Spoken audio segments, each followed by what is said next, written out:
Episódio 5. Ideias para sentir mais, parte 2.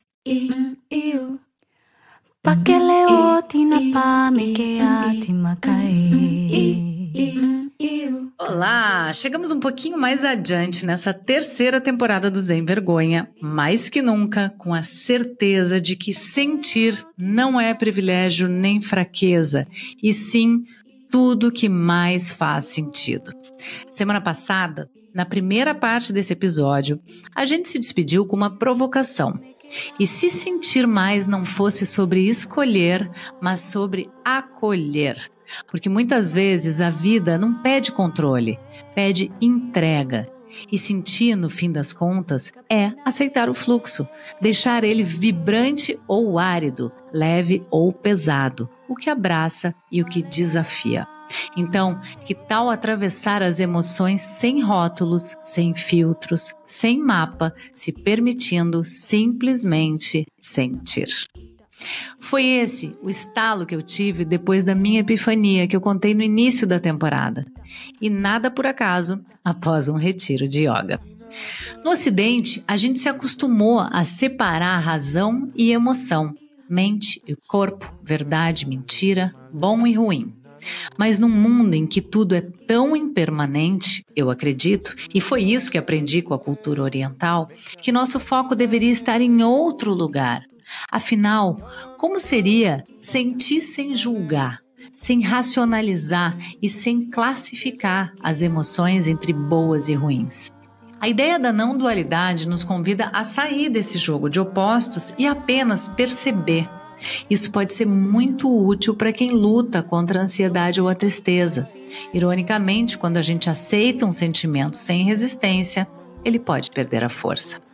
Algumas práticas como meditação, dança e yoga ajudam muito a sair do pensamento analítico e entrar na experiência direta. Se a gente se permitir simplesmente estar e mais nada, o sentido da vida pode mudar completamente. Se a gente abre a percepção de que tudo é ciclo, se a natureza passa a ser um espelho, porque a gente não se sente mais divorciadas da natureza, nós podemos entender, eu morro e eu nasço todo dia com o sol, com a lua, com as marés, com as árvores, eu me reintegro na percepção de que há uma pulsação, e aí a sua consciência expande ainda mais. Bonito disso, Fê, a gente entender que a gente expande para dentro de si mesmo e se expande para o cosmos. É uma ideia de espelhamento no micro e no macrocosmos, o infinitamente pequeno, o infinitamente grande. Essa é a Luciana Britz, minha amiga amada, conterrânea e também, como eu, uma buscadora. Uns anos atrás, a Lu criou um método de desenvolvimento humano que consiste na combinação entre práticas de yoga e respiração, mais técnicas criativas, tipo improvisação, escrita e balé.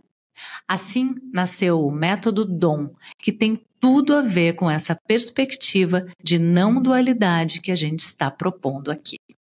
Bom, eu decidi desenvolver esse método porque eu era uma artista esquisita e uma yogini esquisita. Eu era uma yogini que saía para tomar vinho e eu era uma artista uma atriz, uma bailarina que meditava antes de entrar em cena. Eu fui entendendo que eu poderia me tornar mais quem eu sou se eu desenvolvesse alguma coisa única. Eu entendo que vem muito dessa relação com algo que é muito maior do que a gente e que as pessoas que sabem e conseguem trilhar um caminho para entrar em contato com isso, independentemente da narrativa, se é pelas religiões, se é pelo trabalho do yoga, se é pelo trabalho, por exemplo, do Jung, que é a psicologia da alma.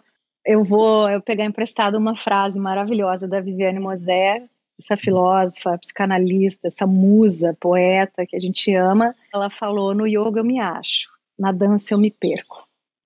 Então, emprestando da Viviane essa frase, o yoga me traz a consciência, Fê. É um espaço em que, como eu vou conseguindo silenciar o meu corpo, mesmo através do movimento e da respiração, isso é uma coisa que a gente consegue, com o passar do tempo, eu vou estabelecendo para mim o que é importante que a minha consciência saiba. Beleza, a arte faz o oposto. A arte vai trazer conteúdos do meu inconsciente. A arte vai fazer brotar tudo aquilo que é mais louco, que eu não quero exatamente organizar e saber e controlar. Através da arte eu me conecto com fluir, com o que é o potencial da criação, ou seja, aquilo que é o mistério, que eu não sei. Então, numa atitude criativa, qualquer coisa pode vir, e o belo não é só estético, o belo é que haja uma expressão genuína de quem nós realmente somos. Mais ou menos isso, acho que é um assunto bem amplo, mas acho que isso seria um ponto de partida. Por que essa dicotomia de trabalhar? Porque o yoga pode talvez me deixar muito rígida, e eu sou uma mulher que cultiva a liberdade. Então, a arte me dá esse espaço. Mas eu posso me perder na arte também, e ser tomada, sequestrada pelo meu inconsciente. Aí eu volto para o yoga para ter essa luz e sombra, esse positivo e negativo, numa harmonia, vamos dizer. A Lu Britz trouxe uma perspectiva belíssima sobre esse equilíbrio entre controle e entrega, o conhecido e o mistério, a consciência da yoga e a liberdade da arte. E isso nos leva a um outro ponto essencial, a dança entre razão e intuição. Afinal, e se a gente parar de classificar o sentir, a gente também parasse de balizar o sentido? O psicólogo Victor Schinemann voltou aqui para fazer essa provocação. É interessante viver a vida explorando as intuições, eu acho, acima de tudo, porque a vida fica muito mais interessante quando ela fica mais parecida com uma caça ao tesouro. E isso faz com que a criança interior fique feliz. É verdade. Quando a gente é pequeno, a gente sabe muito pouca coisa. Nós dependemos da nossa intuição quando nós somos pequenos o tempo todo. A gente imagina e intui. E é muito bom viver assim. É gostoso viver assim. A gente não pode viver assim sempre. E onde a gente tem muita responsabilidade de adulto, não funciona muito. Mas quando é possível usar a imaginação e a intuição, a vida fica muito melhor. Porque quando você busca o sentido obsessivamente, você ainda está olhando para como se você fosse encontrar a resposta definitiva, entendeu? Por isso você procura obsessivamente. Isso é muito diferente do construir. Construir é como se fosse assim. Vou dar um exemplo bobo, mas eu acho que ele é melhor para isso. É aquela história de você quer comprar um carro novo, mas aí você quer chegar na conclusão definitiva de qual é o melhor carro que você pode comprar, tá? E aí você pode ser obsessiva em olhar todas as especificações, todos os modelos, mas esse nem está em oferta, esse está caro demais, isso e aquilo. E aí depois começa, e o que as pessoas acham mais legal, o que eu acho mais legal, o que é mais importante para mim. Na verdade, se você quiser buscar a certeza absoluta, você vai ficar obsessiva e você nunca vai chegar lá, tá?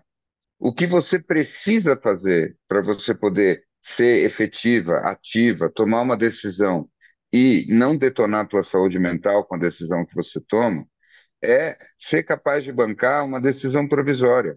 É você dizer, olha, por hoje, ou nesse prazo que eu me coloquei, a melhor decisão que eu consegui tomar foi essa. E eu vou ficar em paz com isso. Então, eu dei um exemplo muito do mundo, muito concreto, mas para as coisas de dentro vale igual. Tem um autor que se chama Samuel Butler, não gosto de ficar falando nomes, mas esse eu quero homenagear, porque ele disse uma frase que eu amei tanto.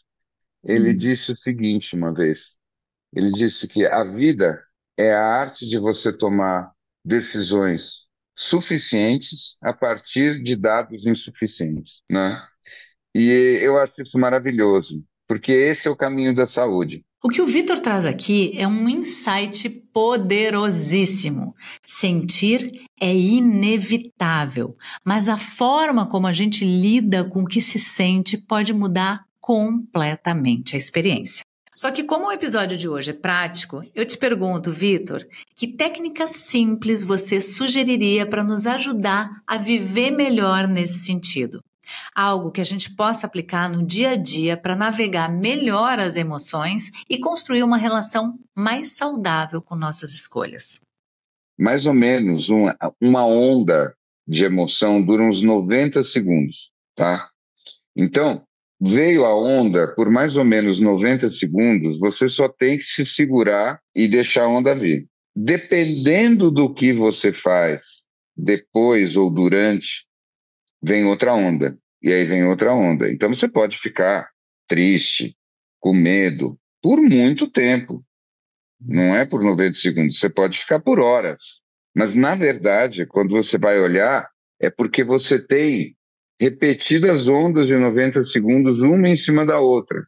E você vai levando um caldo de você mesmo. Qual é o truque?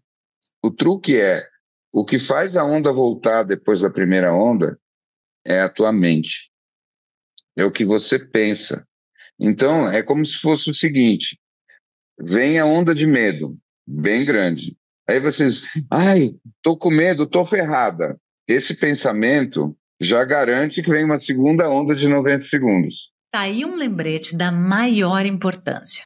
As emoções vêm em ondas e o que define a nossa experiência com elas é o que a gente escolhe fazer entre um ciclo e outro. Agora, se você, ao invés de gastar tempo pensando, tô ferrada, tô com medo, qualquer coisa assim, você concentra todo o teu foco no como é que eu saio dessa.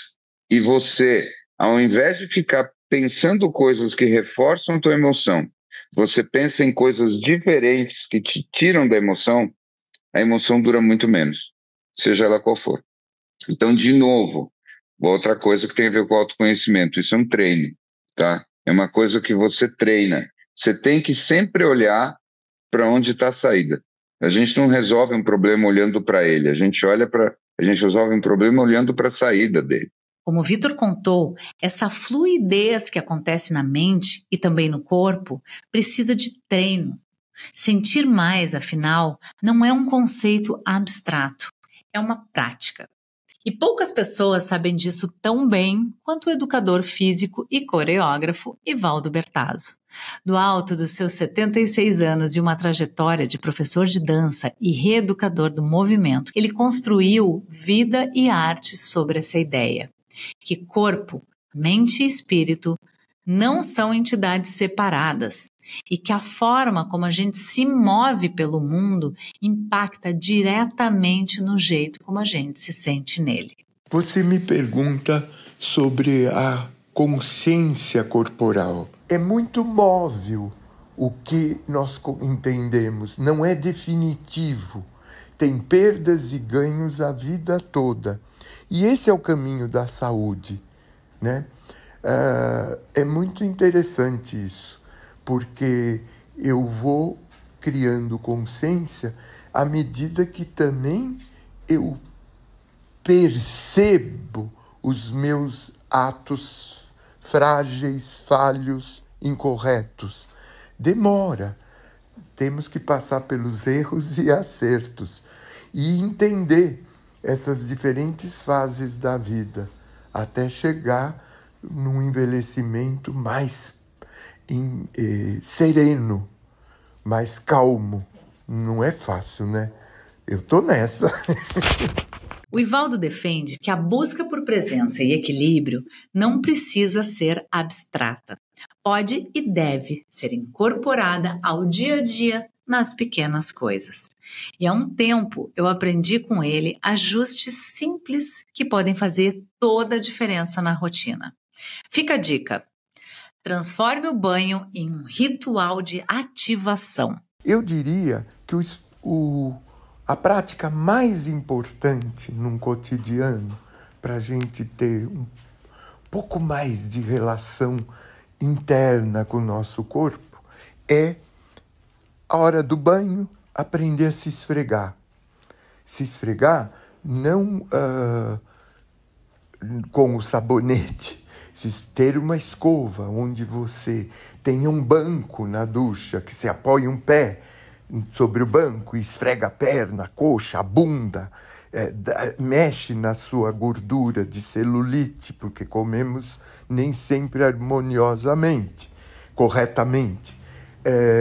A fricção da toalha ao se enxugar, aí já é um trabalho cardiovascular delicioso, caso você tenha paciência e interesse em sentir o resultado e o benefício, porque às vezes nem isso a pessoa tem. Faça das tarefas diárias uma oportunidade de movimento. Caminhar é capital.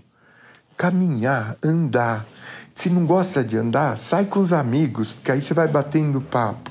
Andar é a melhor ginástica que existe. Não é correr. Correr já exige joelhos e vértebras muito bem posicionados. Andar, se eu caminhar 40 minutos por dia sem parar, num ritmo vigoroso, experimentem. Lembre-se de respirar conscientemente. Outra coisa é sempre trabalhar um pouco de respiração antes de dormir. Mesmo que você esteja exausto, senta-se bem sentado num banco ou no bordo da cama, sem encostar as costas, sentir a expiração até o final pela boca, dando uma pausa, inspirar lentamente pelo nariz, dando outra pausa. Aos poucos a gente amplia um pouco essas pausas. E quando eu inspiro, eu estou com uma boa postura. E eu vou sentir a suspensão da parede abdominal. Suspensão, ou seja, o diafragma comprimindo o pulmão. Isso são os conselhos que eu dou. Bom, aqui encerro o meu papo e agradeço essa presença com você e com seus ouvintes. Um grande abraço e obrigado. O Ivaldo sempre reforça que a saúde não está só na ginástica ou nos exercícios formais, mas nessas pequenas ações cotidianas feitas com atenção e intenção. E no fim das contas, o que ele ensina é que a dança começa aí, nesse prazer de se mover sem julgamentos. Ufa! Eu espero que por aí também tenha batido. Com tantas ideias na cabeça, agora é hora de rodopiar nas nossas ondas de emoção e sentido. Sempre sem vergonha. Até o próximo episódio. Tchau!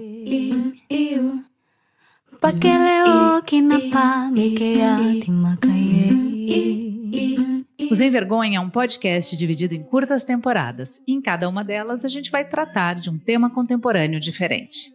Dessa vez a gente vai falar sobre o sentir e a nossa busca por sentido nessa vida. Te espero no próximo episódio. Sem Vergonha. Ficha técnica. Criação, Fernanda Lima. Roteiro, Fernanda Lima e Luísa Caram. Coordenação de roteiro, Bruna Bopp. Coordenação geral, Mel Mesquita. Assistência, Meire Beck. Produção, Bruno Porto e Raquel Alves. Música original, Lena Barrulli. Edição e sonorização, Igor Amorim.